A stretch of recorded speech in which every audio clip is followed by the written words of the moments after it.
Hi,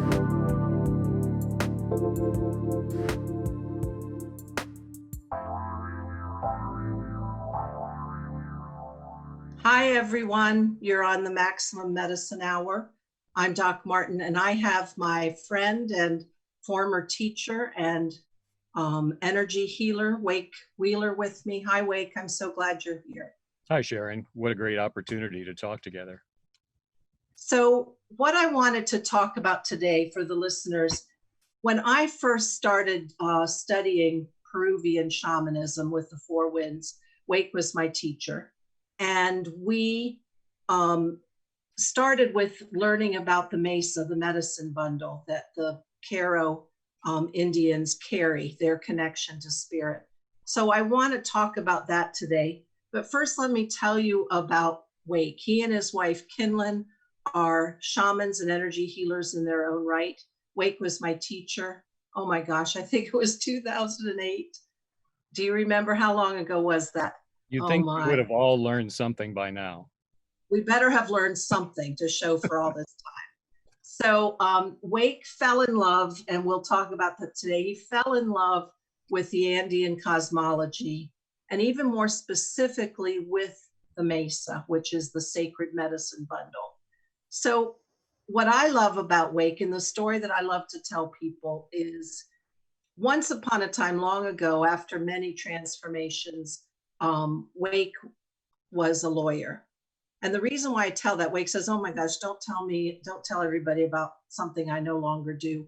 But the point is, we are drawn to the occult. We are drawn to the mystery of the cosmos. And we are drawn to that no matter what walk of life we're in. And so Wake, what I love is that you got pulled into this. And I don't think you were even kicking and screaming, but you have studied with the Caro now for years. And tell me what you love about it, and tell me what really pulled you in. Well, I think it was the surprise attack. I went to a class, as did you, to learn more about personal guidance. And I had no idea the depth of the medicine that involved, and the tradition and the lineage that the Caro of the high Andes represent. I was searching for something, and I searched close to my home in Colorado, before that Illinois, but I could never find anyone who was willing to share the secrets, to share the knowledge. And it was the Caro who were coming down at the same time from the high Andes to meet people and to offer their wisdom, to offer their transmissions, to offer their story and practice of the Mesa that most caught me. And as I mentioned earlier to you, Sharon, when we were talking about this, there's so much in this world now that's high tech. And it's so gratifying to have something that's so tactile and high touch. And it really is a way to experience the indigenous soul, the indigenous ways. And the Caro aren't the only holders of this, but for me, they were a portal. I'm sure many of your listeners have different spiritual paths, and each one I honor. But for me, I was looking, and this one opened. I had no idea that I needed to go to Peru to find it, but Don Francisco and others were there to meet me and to start expressing the wisdom and the practices and the love they inherently have. So that's the one thing that I've reflected on about the Caro is their big open hearts. So they come offering whatever they know you can share. They are not a secret society that you have to take all these steps and know the double handshake secret password. So that part, they're very open about that. And the other thing that I reflect on is we somehow think that the indigenous are separate from us, but the truth is at some level, our ancestors were all indigenous somewhere. And I believe it's the most primal human connection to the earth that we seek from the indigenous. And go ahead. Well, I came outside to meet with you today because I know that when I first met the Caro, it wasn't in a boxed room.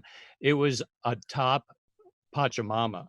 It was on the dear Mother Earth. And the people of the Caro, of the high Andes, believe so inherently in the power and the wisdom of the earth itself that Mhm. it all starts there. And I find sometimes my practices get kind of contained inside and in a traditional fashion, but it was the coming out today.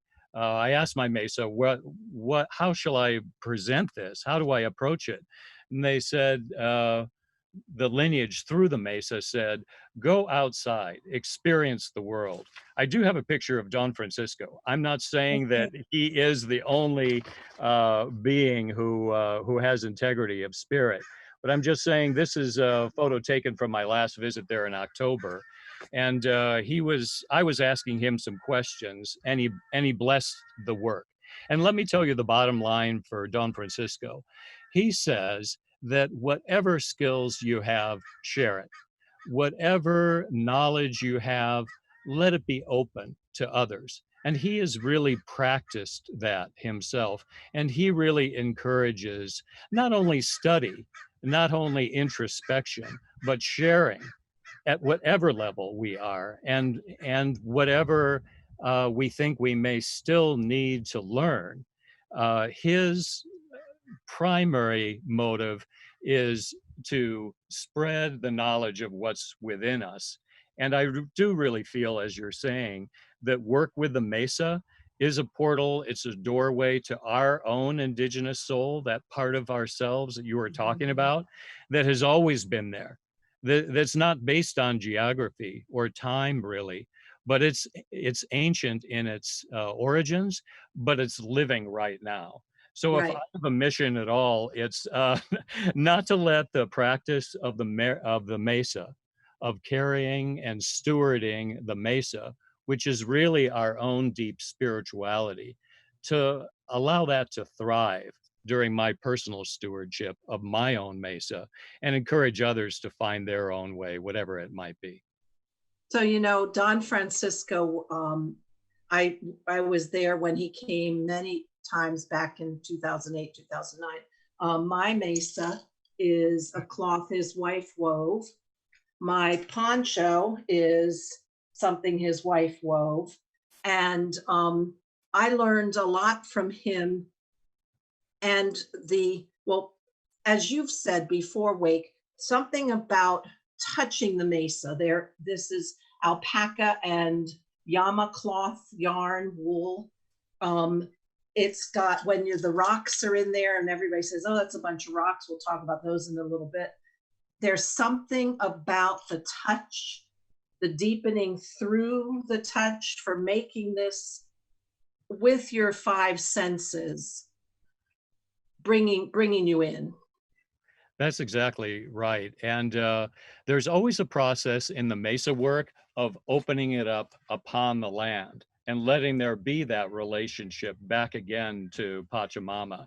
And as you say, that these particular cloths radiate the energy, the understanding of the high Andes themselves. And if some of your guests have said in prior shows, it's the Apus, the great mountains that hold the wisdom and that are the inspiration primarily for the Caro, the lifting up of Pachamama into ways that hold energy and allow their power to be available to all. So we have a minute or two before we take a break. Just briefly, there's a symbol on this. Can you, in 25 words or less, just briefly talk about that symbol because it's a very important one. Well, I'm glad you brought that up, Sharon, and we may talk a little bit more in the next segment about it. But I have a version here myself. It's very similar to yours, and it's the hourglass or chuncho figure. And even if you don't have one, it doesn't matter. What it teaches is it's an honoring of this wild indigenous part of us. It's Mhm. this part of us that isn't bound by time or space, by the culture we're in, but it's that timeless wisdom, that timeless knowing, that timeless energy that we're tapping into. And that's my favorite figure, because it's a figure of us energetically. It's a mirror back to who we are in spirit, in soul. What's interesting when I look at it, that hourglass, when I think about us being humans, being the center of the triad of heaven and earth, and you've got this download here, and then our creativity out into the earth. Anyway, I love that symbol, and it carries me into many different meanings. It's beautiful.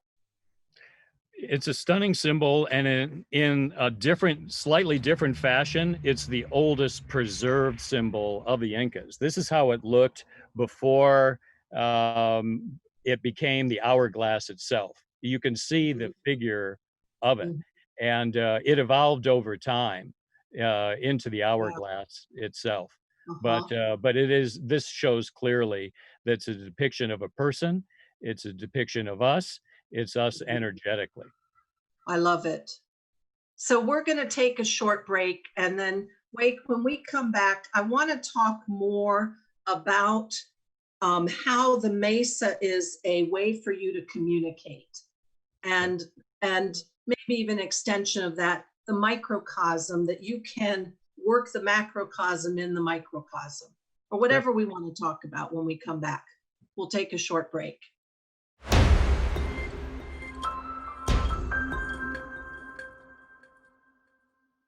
Hi, everyone. We're back. I'm Doc Martin here with Wake Wheeler. We're talking about the Mesa, which for the Caro Indians, which are the last remaining Incas of the Andes, this was their sacred medicine bundle. This was their connection. This was their portal of entry to communion with spirit.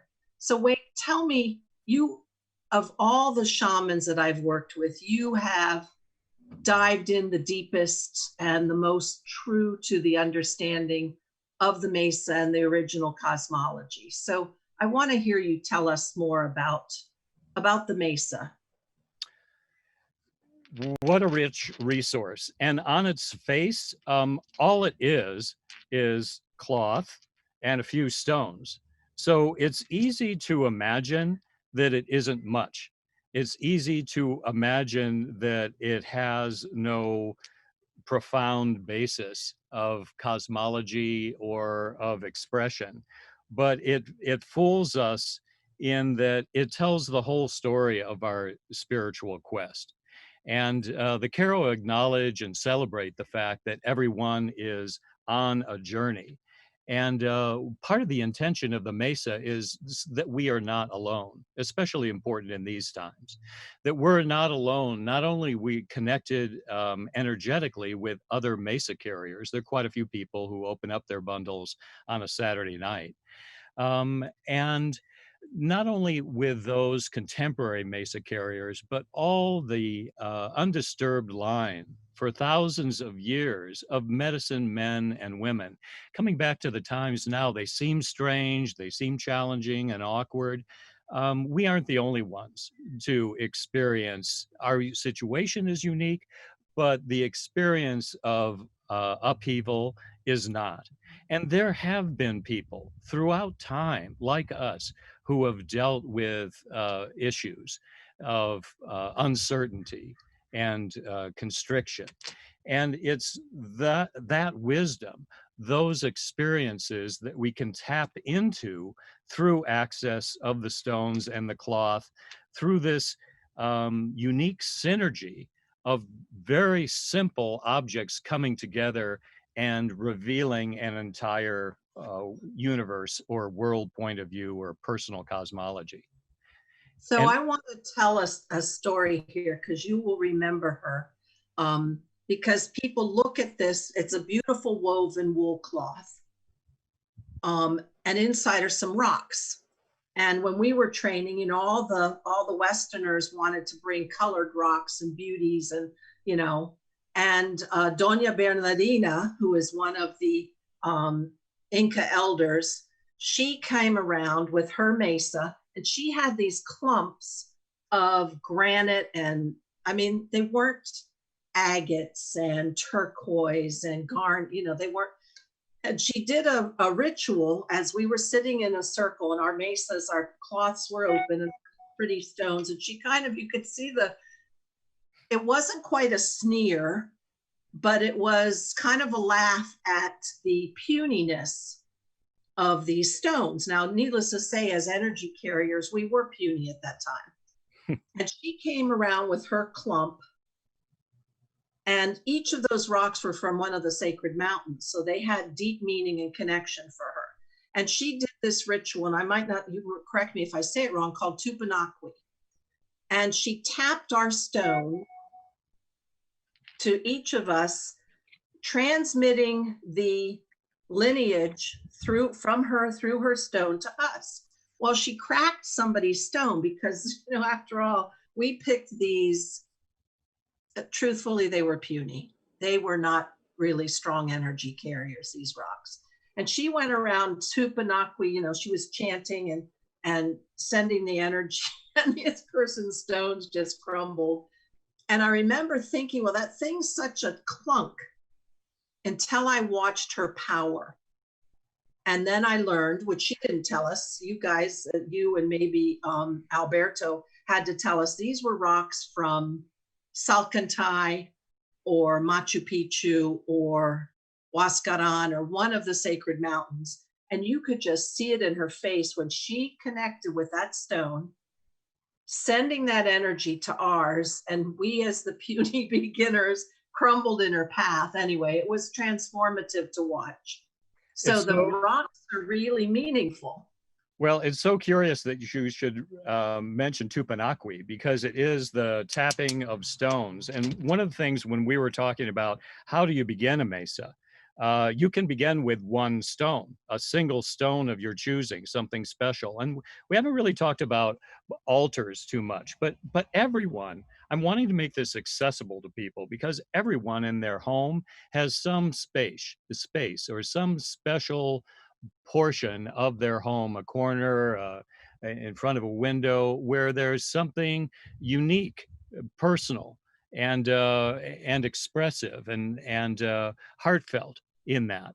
And the beauty of the mesa is it takes the symbolism of something special, something unique, something personal about your spiritual journey, and gives it wings.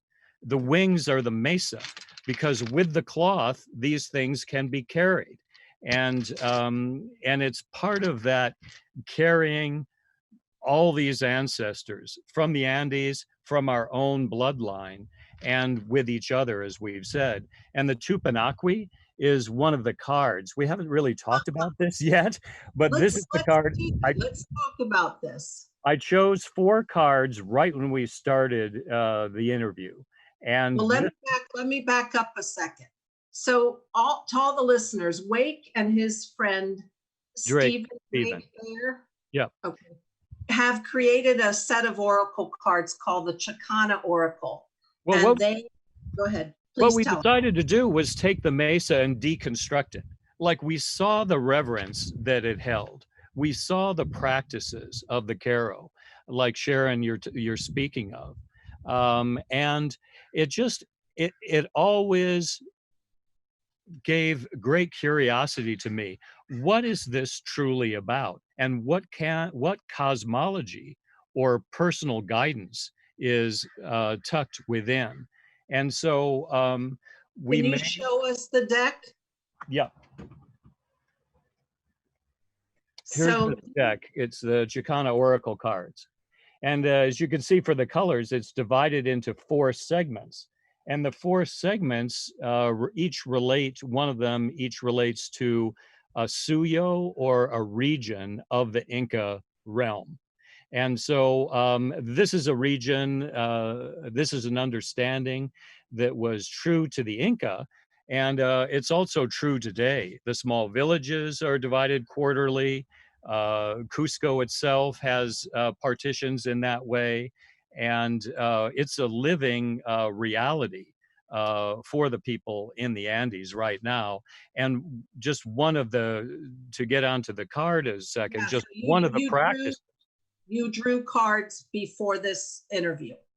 Right when you began, right when you gave And our you introduction. pulled out Tupanaqui. I pulled out Tupanaqui from, Wonderful. yeah, from the Collasuyo, which is the Suyo or region of what's emerging. So I would tell your listeners that as far and tell myself that as far as what could I do to connect with my indigenous soul, what could I do to deepen my spiritual practice? It's as simple as choosing to in somewhat matching or compatible stones. It doesn't matter what, you probably have them already, but it's this taking them in your hands. It's the textile part again, because this lineage is not up here. This lineage is right here and in the heart, of course. And it's this tapping of stones, which is so useful and so profound, really. If I can tell a story, we went to Avebury in England with Don Francisco, and Don Francisco went with two stones, and he found a stone on the side. He didn't go to the biggest stone, the baddest stone. He didn't go to the stone where everyone was. He let himself be drawn to a stone that was placed by the ancients. And he did two things, two aspects of Tupanaqui. One, I interpret as the tapping of stones telling the sacred site that he is there. He is present. He notices the energy. He respects the people who crafted this hundreds, if not thousands of years ago. And he went to the stone itself and tapped on the stone, saying, I'm here. I want a connection with you. I want to share knowledge. I want to share information. And I've seen him do that time and time again. Is just if I would suggest anything, I would say choose and carry two stones. That's the doorway to Mesa work. That's the portal to deeper understanding of both the lineage and our own personal ways. So we're going to take a break in just less than a minute, but what I love about the stones is all that you're saying. And if I could add more, and my listeners probably have heard this over and over and over, but the indigenous knew that we are the land. And the stones are, to me, the deepest wisdom of the earth. They have existed since the earth began, and they were part of the stardust that formed the earth. So for me, stones hold a very special place. So I love hearing Don Francisco and his stones meeting the great and smaller stones of Avebury. So that's wonderful. When I drove him down to San Francisco and we went by Mount Shasta, we went to the overlook and he said, stop, stop, stop. What did he do? He got up. He took his stones from his pocket and went like this to the mountain itself. So it's a way of connecting with, a way of greeting, a way of honoring. And I saw him in so many contexts. So I just wanted to say, you don't need to be right next to a stone. You can do it through the distance, through what you see. You can do it through your mind and what you know and remember. I love that. We'll come back in just a minute. I want to talk more about the Mesa, how you can answer all of your microcosm issues using the Mesa and that kind of ritual work. So we'll be back in just a minute.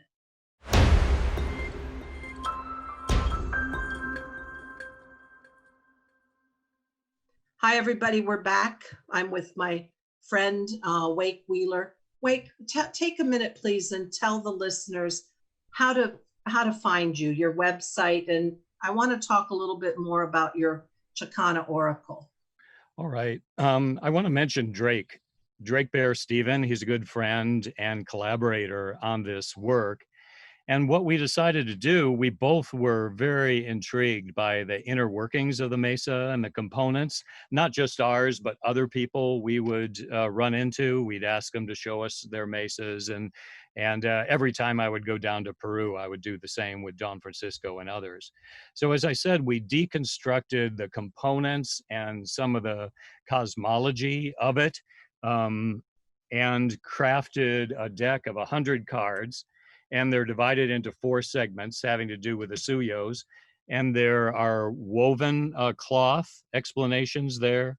There are stone explanations and illustrations, the carved symbols of the Caro, and then what I call the activators or companions to the Mesa themselves itself. So it was a long journey. We spent 3 or 4 years on this project and just completed it this summer. So there's a guidebook that shows a lot of illustrations and of the cosmology and explains the cards. Each card has explanations and exercises, processes, and then the cards themselves, which can be used and to explore the Mesa. So sometimes I wonder, well, what am I going to do with my Mesa? I know I'm supposed to open it up, but what do I do with it? So what I've found to be most useful is to, like they say, pick a card, any card, choose a card. I like them in the 4 segments or quadrants, but they don't have to be. They can be all together. Pick a card, any card. So at the beginning, I just wanted to follow that process. And when you introduced the show, the first card in the textile suit came out to be the Chicana. And I would say that that is something that the ancestors would like us to talk about, that is the unifying symbol of the Caro. Drake and I found it so profound, so revealing, that we had these textiles crafted by the Center for Traditional Textiles in Peru in the Sacred Valley. And we have it true to the colors of the suyo. Green for the anti-suyo, white for the Koya suyo, yellow for the Kunti suyo, and where Machu Picchu is, red for the Chinchai suyo. So much of the cosmology is within the 4-quarter cloth that is the background to the Andean star or the Chicana itself. And where that comes from by legend and lore is from the Caro themselves looking to the sky and seeing the constellation of the Southern Cross. And that to them, always being in the South, is an orienting fixture in the sky. And also because it's a cluster of stars representing community, or Ayu, the sacred community that is so crucial to the Caro and to all the people of Peru, really. So when you know, well, of course, it's never, I shouldn't be surprised at the synchronicities when we start to tap into these deep spaces. So you have a card that you drew from the stone realm. Yep. And which was the Tupanaqui, which we talked about. Yep. And you had the card from the textile realm, which was the Chicana, which we were talking about anyway. So what else did you pull? Also from the suit of the sacred symbols, the lightning card. Cool. I can give my impression. What's yours? Well, lightning to me is a download from spirit. It's an activation when you listen to inspiration. You get hit by the thought, the inspiration, the whisper in your ear, and then you bring your energy out. So what's yours? You know, it caused a smile on my face because my great uncle wrote a letter the day after I was born saying that was quite a lightning storm. I don't say that I am a shaman, really. I don't say that I have the lineage background, except that we all have this within us. And so I would say personally, we're all struck by lightning. We Mhm. took a different path at a certain point of our lives to seek something different, something deeper, something more profound, more true. And I think that's the shaman path, or the path of the Mesa, as I understand it, is not being afraid to get struck by lightning, not being afraid to make a big shift in our lives or perception, and to be open to the big shifts that may need to be made and that are inherent. If you take lightning, it's inherent in these stormy times. So Right. I wouldn't fear the change from the voice of this card through the lineage. I would welcome it and see what readjustments I could make to become more in alignment with myself. Well, we are called in these crazy times to dig into what's authentic and real for us, Hmm. and to hold on to that, because the external world is tumultuous. And for many people who were in shelter in place, or shelter at home, you had a lot of private time, you had a lot of downtime. Right. That that is the possibility, and we're still going to have it probably with this crazy world. But that's the time to really deepen and find out what you're all about and what you want to bring forward on your next step. That's exactly it. I thought if there was ever a time to relax and be focused where we are on Yep. the earth that we live upon, uh, with the situation we're in, there's so much deepening within the Mesa of ourselves and of the tradition. And I just want to say something about the Pachacuti, is that this time is the time of the big change. Pa is means space, cha means time, kuti means turning over. So a lot of people thought that this started around 2012 and maybe it came and went. Well, guess what, folks? It didn't come and go. It's just getting started. And the last big Pachacuti was right before the Spanish invaded, when Pachacutec himself unified separate states into something that was organized, and organized the Inca state itself and built Machu Picchu. So there's a tremendous change in civilization. 100 years later, another big change of civilization when the Spanish came in and changed everything. So I don't question the depth of these changes that are going on. And I think that the Pachacuti tells us that this is the time, that was the time of darkness. This is actually the new time of light.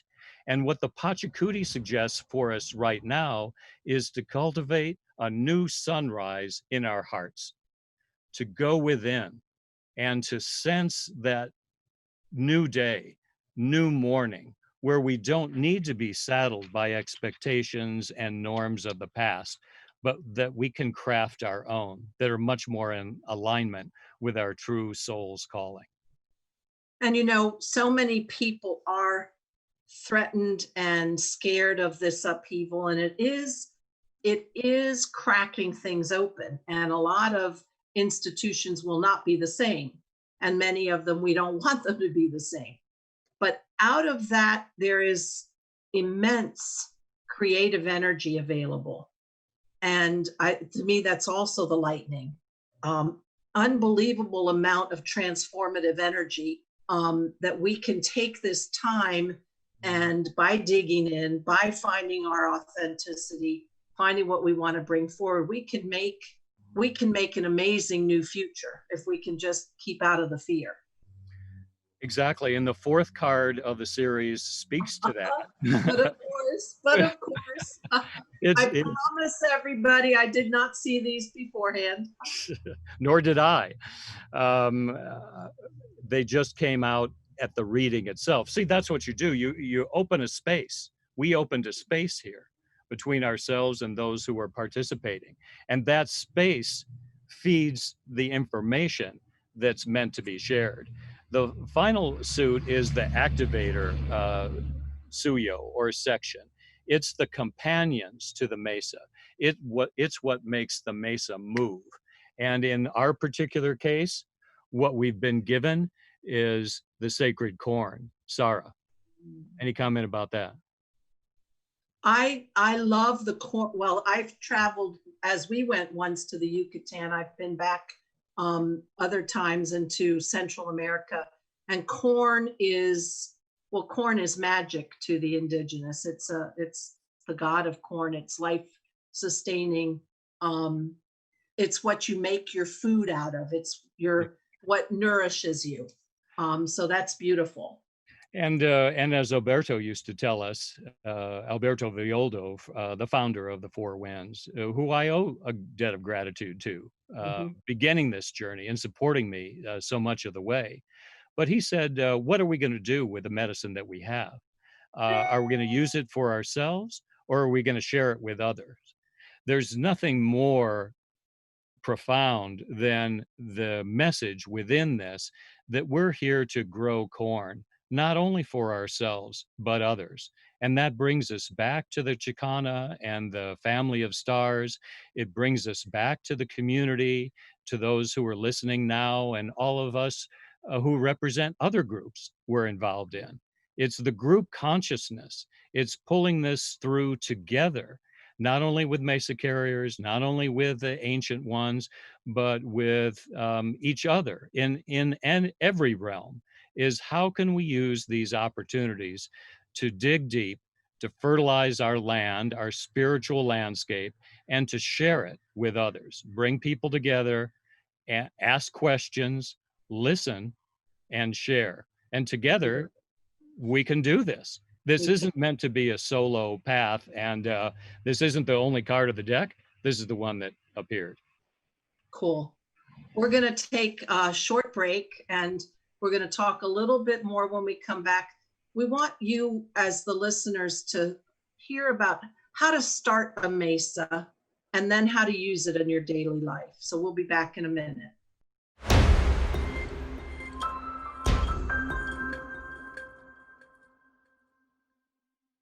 We're back, everybody. I'm with my friend and my former teacher, Wake Wheeler. So I'm a little saddened because we're on the last segment. But I want Wake to tell you how to find him and his services. And then I want him to lead you through how you do the steps of making your own Mesa and what that will do for your daily life. So Wake, tell everybody how to connect with you. Okay. Our website is sacredpathways.us. And there we have sessions, we have a lot of indigenous textiles. We partnered with the Center for Traditional Textiles in Cusco. So we have many of those cloths available, and the Caro, the energy cloths themselves.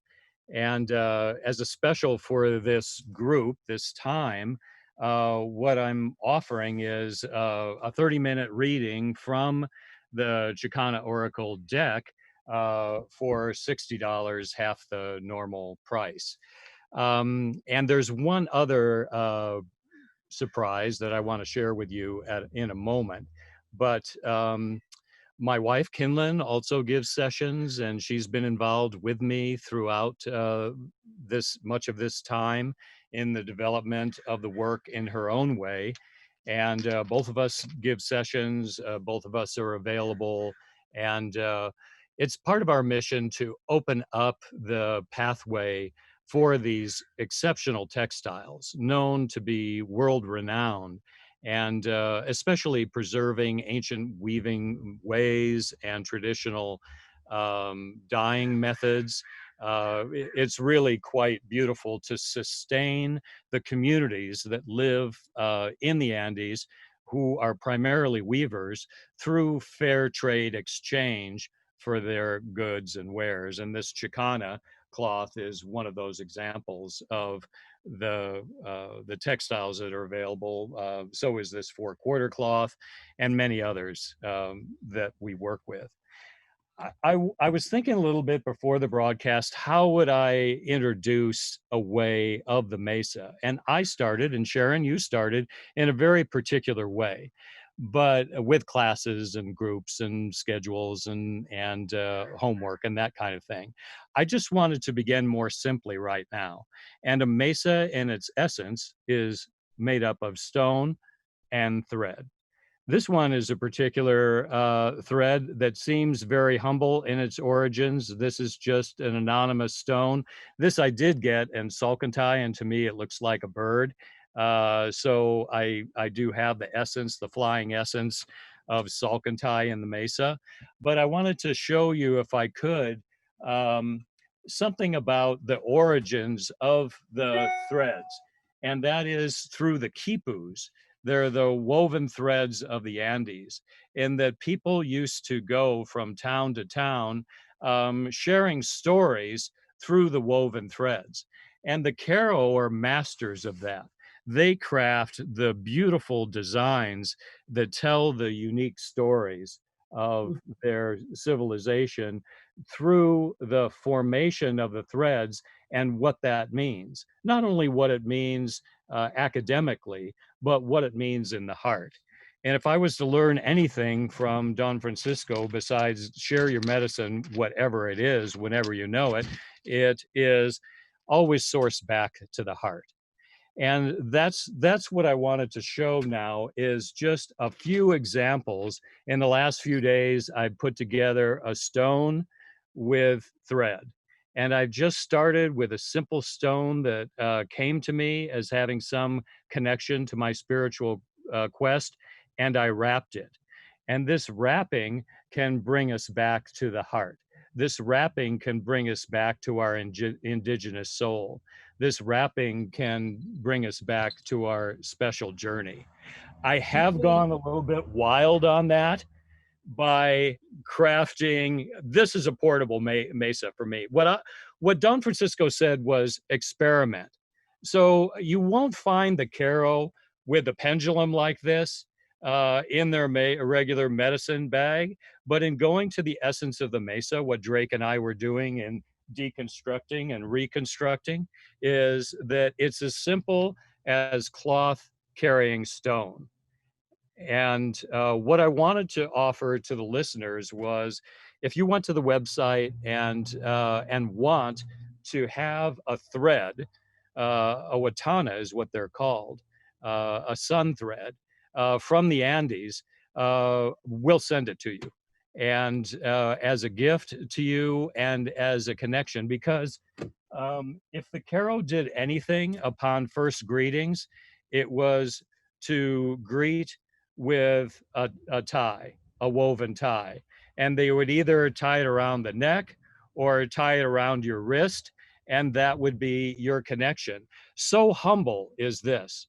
But this is my gift from the lineage to you, my gift from Don Francisco and the Caro to you, as an encouragement of your own spiritual path, whatever that might be, and as an invitation to wrap it around the stone and see what happens.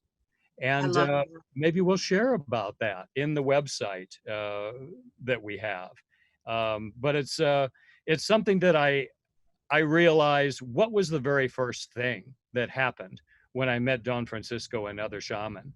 The very first thing was they honored me with a gift of connection to the lineage itself. Because if I could tell the small story of the Watana, it's meant to energetically to reach up to the sun, to bring back the sun for another year of growth and sustenance for the community. So it goes back to that card of the corn. What are we really for? We're here to develop our own personal medicine in as solid and integrous way as we can, and we're here to share it. We're here to serve the community, bring the light of the sun back for another season, for another growing time. I love that.